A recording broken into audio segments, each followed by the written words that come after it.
सबसे लोकप्रिय नेता है, तो हम भारतीयों का, बिहारियों का सौभाग्य है कि इस नेता का नाम श्री नरेंद्र।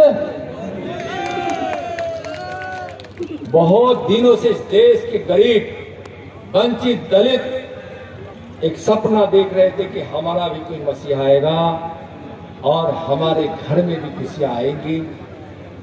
उस खुशियों को लाने वाले हमारे प्रधानमंत्री आदरणीय नरेंद्र मोदी पर बुरी नजर डालने के लिए वैसे लोग जो अनुसूचित जाति का, दलितों का, वंचितों का, गरीबों का, सभी का जो कल्याण चाहने वाला है, कुछ ऐसे विरोधी दल के लोग जो उन पर बुरी नजर डाल रहे हैं, तो जनता ही कहती है कि बुरी नजर वाले तेरा मुंह काला, बुरी नजर वाले तेरा मुंह। कोई उपाय नहीं है विपक्षियों को। देश जीते हैं 2025 में बिहार भी जीतेंगे। और संविधान गौरव दिवस के इस कार्यक्रम में आज जिस संख्या में हमारे यहाँ दलित अनुसूचित जाति भाई आए हैं, मैं उनको आज बताना चाहता हूं कि किस प्रकार से कांग्रेस ने और अब आरजेडी जैसे, कम्युनिस्ट जैसे पार्टियां ने आज बाबा साहब को वोट लगा दिले है। बाबा पार्टी को साथ देने वाले लालू जी की पार्टियां, कम्युनिस्ट पार्टियां जो भी हो, सावधान हो जाओ। दलितों की वोट से, दलितों की चोट से आपका सत्यानाश होने वाला है। बाबा साहब अम्बेडकर के अपमान का बदला इस देश का गरीब, वंचित और दलित लेगा। आज हम कांग्रेस से पूछना चाहते हैं और आप भी इस बात को पूछिए कांग्रेसियों से, आरजेडी वालों से, कम्युनिस्ट वालों से कि बाबा साहब अम्बेडकर को 2 बार चुनाव में हरा कर भारत के पार्लियामेंट में कौन नहीं जाने दिया, कौन नहीं जाने दिया? सीधा सवाल पूछिए। जिसने इस देश के संविधान की रचना की, ड्राफ्टिंग कमेटी के अध्यक्ष थे भारत रत्न भीमराव अंबेडकर जी। कांग्रेस ने प्रत्याशी भी खड़ा किया और जवाहरलाल की बुरी नीयत ने उनको हराया भी। बाबा साहब अंबेडकर के चुनाव प्रचार में खुद प्रधानमंत्री रहते हुए उस समय जवाहरलाल जी, काका कालेकर, जिनकी मैं चर्चा करूंगा, लेकिन आप क्या बताइए कि जिस प्रकार से संविधान में इस देश से गरीबी मिटाने की भावना थी, इस देश में समानता के अधिकार लाने की भावना है, जिस प्रकार से इस संविधान में गरीबों को, वंचितों को अधिकार देकर सम्मानित और उसको उत्थान करने की भावना थी, 75 वर्ष आजादी के बीत गए। इसमें अधिकांश समय कांग्रेस या कांग्रेस के समर्थन देने वाली पार्टियों की सरकार रही है। गरीबी एक नहीं मिटी। और गरीब कौन है? हमारे दलित भाई, हमारे वंचित भाई हैं, हमारे पिछड़े भाई हैं, हमारे अति पिछड़े भाई हैं। और अब तो ईबीसी भी एक समाज बना है, वह भी गरीब है, जिसको 10% का आरक्षण प्रधानमंत्री जी ने सामान्य वर्ग को दिया है। दलितों को उच्च शिक्षा मिले, यह बाबा भीमराव अंबेडकर जी का सपना। कैसे हमारा दलित भाई शिक्षा प्राप्त कर सकता था? गरीबी के कारण गांव के स्कूल में पढ़ता है और उच्च शिक्षा अंग्रेजी में दी जाती थी, अंग्रेजी में दी जाते थे। और हमारे दलित, गरीब, वंचित परिवार के लोग, पिछड़े अति पिछड़े समाज के लोग उस शिक्षा प्राप्त करने में पीछे रहे। एक गरीब का बेटा जब नरेंद्र मोदी प्रधानमंत्री बनते हैं तो दलित गरीब का बेटा पढ़े, उसके जीवन में खुशियां उत्थान हो, उस शिक्षा प्राप्त करे। इसके लिए उन्होंने मातृभाषा में भारत की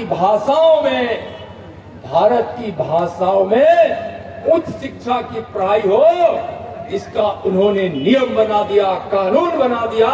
अब आपकी भाषा में भी उस शिक्षा की पढ़ाई होगी, उस शिक्षा की पढ़ाई हिंदी में भी होगी और मैथिली में भी होगी। क्या है? और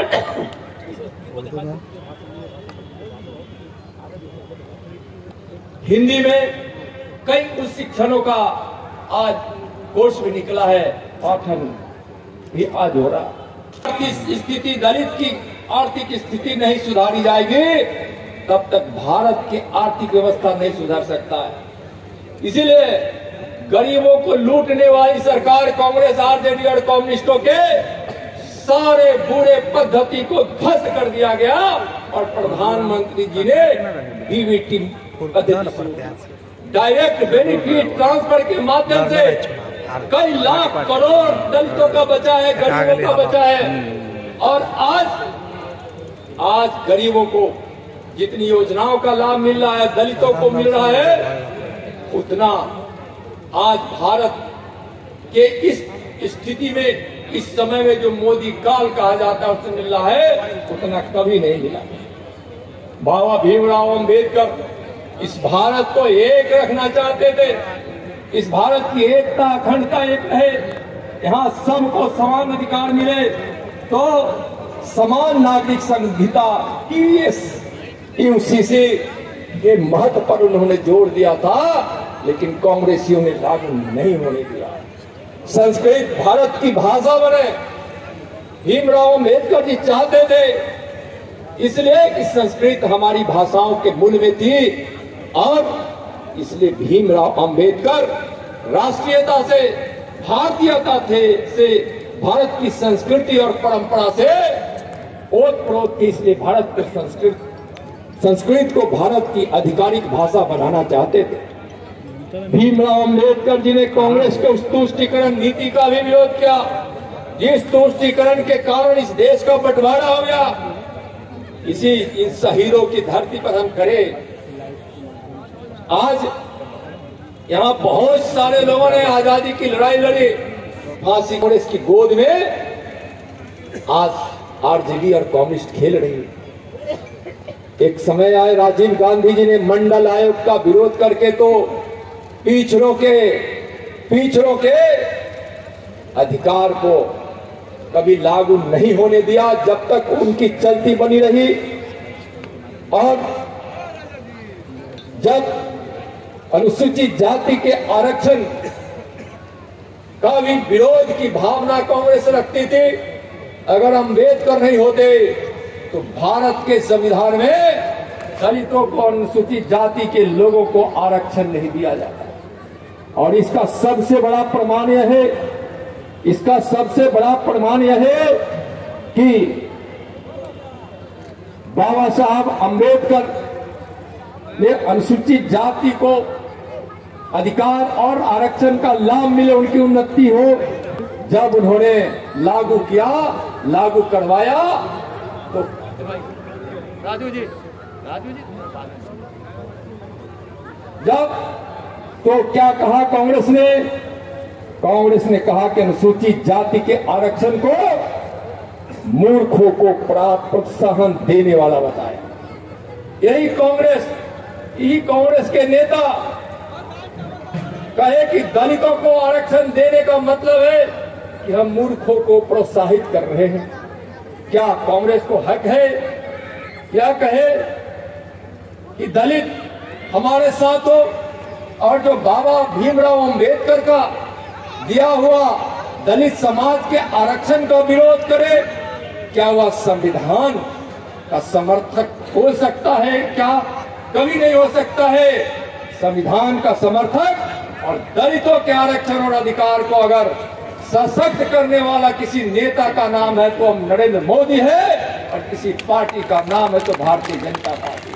अभी अभी दलितों के आरक्षण की अवधि समाप्त हो रही थी जब नरेंद्र मोदी जी कुछ ही दिन पहले प्रधानमंत्री, मैं पार्लियामेंट के उस समय की बात कर रहा हूं, जब प्रधानमंत्री का शपथ लेने के कुछ ही दिन बाद एक समय आया जब आरक्षण समाप्त हो रहा था दलित भाइयों का, तो नरेंद्र मोदी जी ने सीना तान कर कहा कि दलितों का आरक्षण समाप्त नहीं होने देंगे, और दलितों के आरक्षण को उन्होंने आगे बढ़ाया।